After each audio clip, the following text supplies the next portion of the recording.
Recuerden no empujar, no gritar.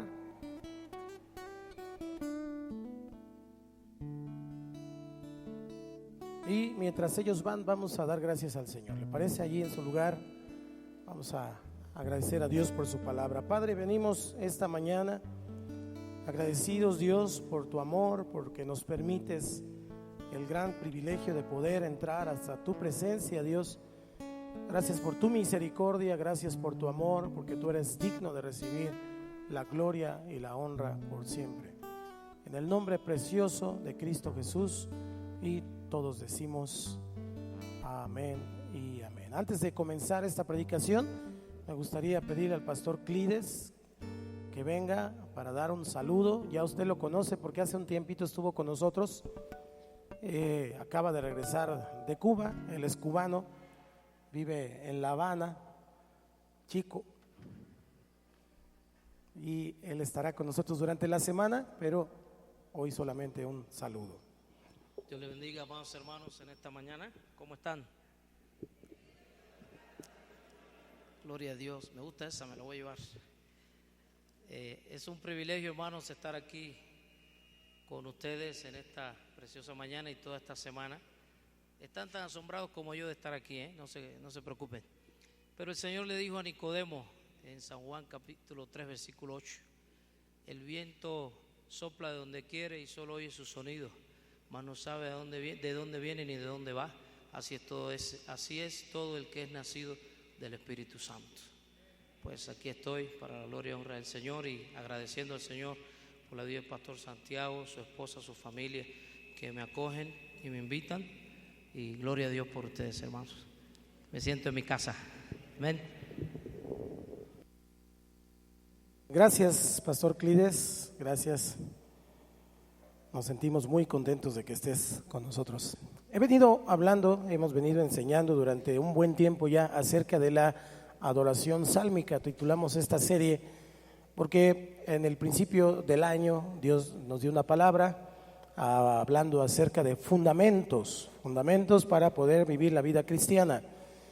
Mencionábamos pues ya durante varias semanas las formas que están en los salmos, por eso titulamos la serie Adoración Sálmica. Y es necesario tener un conocimiento, pues si no profundo, por lo menos básico de lo que David enseñó en los salmos. No solo David, sino todos los demás escritores de salmos, y que nos enseñan precisamente cómo adorar a Dios de una manera bíblica y correcta, porque la iglesia durante muchos siglos ha desvirtuado la manera en cómo se debe adorar al Señor, y aunque respetamos las formas y las actitudes de algunos y de algunas congregaciones con respecto de adoración, tienen todo nuestro respeto, nosotros hemos decidido buscar lo que dicen los salmos, lo que ya hablamos acerca del tabernáculo de Moisés, el tabernáculo de David, y cada uno de estos elementos que contenía y que nos viene dando pues la dirección hacia el Nuevo Testamento de lo que es la adoración. Yo quiero predicar para usted la gracia en el drama de la adoración, y quiero poner, y le puse el drama porque necesitamos entender que la vida es así, es como un drama. A veces la realidad supera la ficción, supera los cuentos. Y en esta ocasión entonces quiero compartir para usted. La semana pasada hablaba de majestad, de la majestad de Dios. Un adorador debe entender y comprender que Dios no es un Diosito, como a veces le decimos, a veces le llamamos, ay Diosito, ayúdame Diosito, pero no es el suyo, el mío es el grande, el poderoso, el fuerte en batalla. Entonces, Él es su majestad, Él es el Rey de reyes. Majestad entonces provoca en mí un asombro, provoca en mí esa cuestión de asombro ante la grandeza, ante la gracia de Dios que es tan maravillosa. Pero la pregunta es cómo unir la solemnidad, el respeto, la reverencia a Dios. ¿Cómo unir esa reverencia con el gozo y la alegría de alabarlo? Porque esa siempre ha sido la parte coyuntural y la parte que separa y divide en muchas ocasiones a las expresiones cristianas. Unos dicen que debe de ser en total solemnidad. Por muchos años no se usaron instrumentos, por muchos años no se usaron bocinas, por muchos años ni siquiera había un grito de júbilo, ni siquiera, eso era casi pecado. Pero finalmente no estaban observando lo que decía la Biblia, eran formas, eran situaciones amoldadas a los tiempos que se estaban viviendo. Y otros que se van al otro extremo, que ya lo platicamos también, que finalmente no guardan una compostura y una reverencia delante del Señor. La pregunta entonces es cómo unir esa solemnidad que Dios merece porque Él es su majestad, pero al mismo tiempo no quedarnos limitados en poder expresar nuestro gozo, nuestra alegría. ¿Cuántos están contentos esta mañana? A eso me refiero. Entonces, mire, durante siglos el pueblo de Dios se ha inspirado en la gran adoración que es presenciada por Isaías cuando Dios lo llama al ministerio profético. Vamos a ir en un momentito hacia allá, solo quiero darle un poquito del contexto. Esto ocurre en el tiempo del rey Usías. La muerte del rey Usías proporciona ese escenario. Este rey fue un rey que más o menos ahí la llevaba. Empezó a reinar a los 16 años, duró 52 años su reinado. Y dice la palabra allí en 2 de Crónicas 26:5 que en los días en que él buscó a Jehová, Dios le prosperó. Él le prosperó.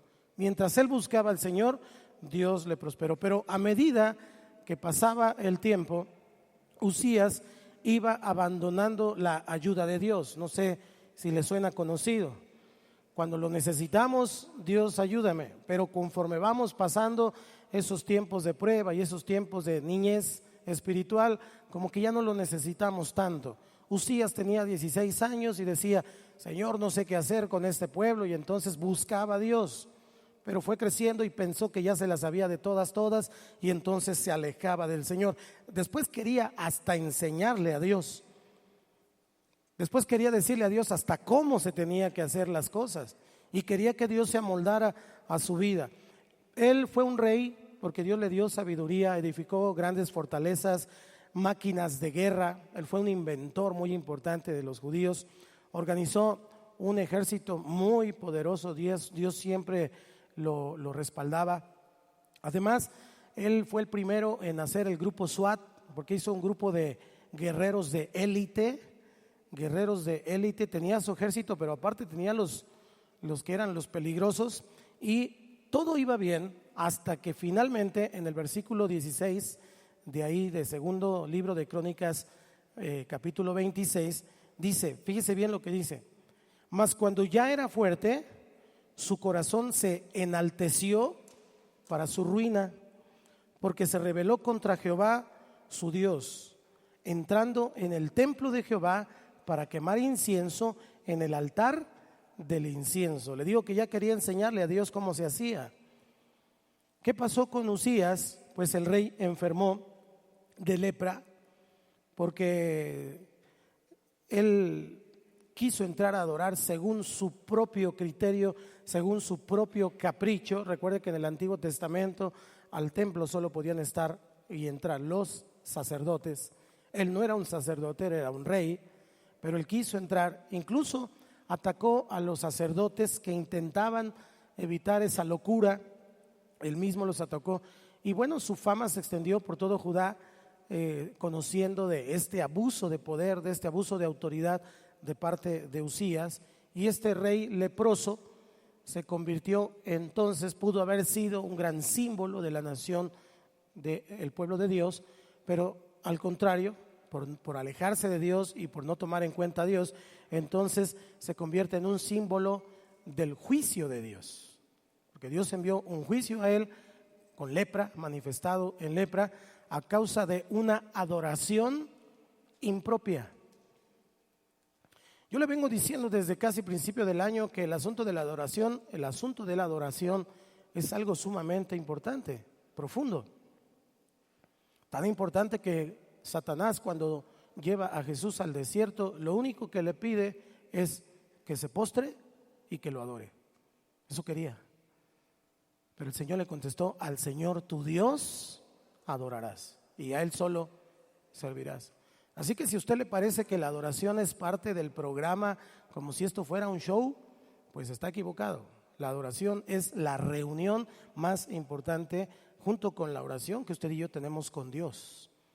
Esto es parte del alimento y es la comida espiritual que usted y yo recibimos de parte del Señor. Pero lo necesario, lo verdaderamente necesario, lo que Jesús dijo a aquella mujer que ya estudiamos en semanas pasadas, es necesario, no le será quitado, es esto: adorar y orar al Señor.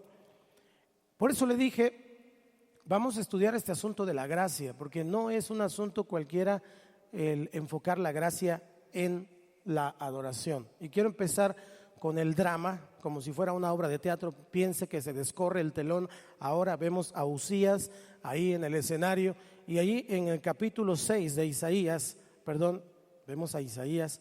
Ya Uzías murió, el tiempo de Zacarías pasó y comienza el tiempo de Isaías. Ese es el llamamiento de Isaías. Dice el versículo 1, si me ayuda con el 2, y nos encontramos en el 9.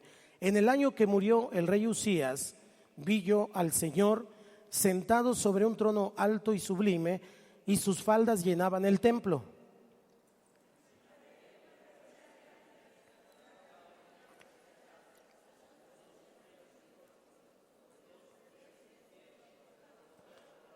Y el uno al otro daba voces diciendo: Santo, santo, santo Jehová de los ejércitos, toda la tierra está llena de su gloria.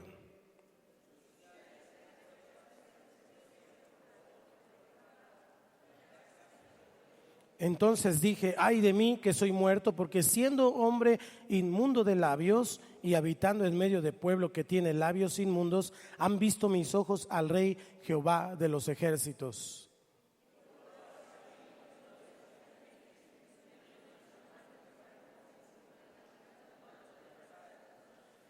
Y tocando con él sobre mi boca, dijo: he aquí que esto tocó tus labios, y es quitada tu culpa y limpio tu pecado.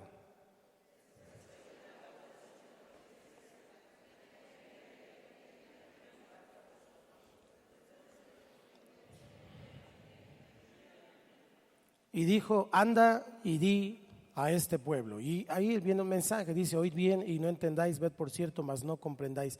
Lo que quiero enfocarme es este encuentro que tiene Isaías, y si usted ve ahí, tenemos un diálogo acerca de este drama, porque en la auténtica adoración, cuando usted y yo estamos hablando de adoración auténtica, se produce un diálogo entre Dios y el hombre. Dios y el hombre están teniendo una relación de intimidad y de diálogo. Hay un diálogo. Usted le dice al Señor, usted le canta, usted desde su corazón está diciéndole cosas a Dios, pero Dios también está teniendo un diálogo con nosotros, y podríamos llamarlo así, el drama de la adoración. Pero este relato de Isaías sobre la adoración celestial es muy bueno para ilustrar este asunto que tiene que ver con la adoración y que tiene que ver con el desarrollo del culto cristiano, con la liturgia, si así lo quiere llamar. Y entonces nos proporciona un marco. A lo mejor no está todo lo que le voy a decir a continuación ahí explícito en un diagrama que le quiero mostrar, pero sí proporciona un marco básico para poder entender el orden de la adoración de una forma más completa, y entonces poder tener este paradigma, esta visión que Isaías tenía, y poderlo tener muy claro. Así que les pido a los chicos que pongan ahí el diagrama, por favor. Ojalá que se alcance a ver. Ya sabe que estamos orando por un nuevo proyector más potente. ¿Cuántos están orando? Ok, también puede orar y también puede ofrendar para el nuevo proyector. ¿Ya lo tiene? ¿Ya está ahí el diagrama? Muy bien, pues quisimos ponerle así el drama de la adoración. ¿Quién empieza? Dios inicia.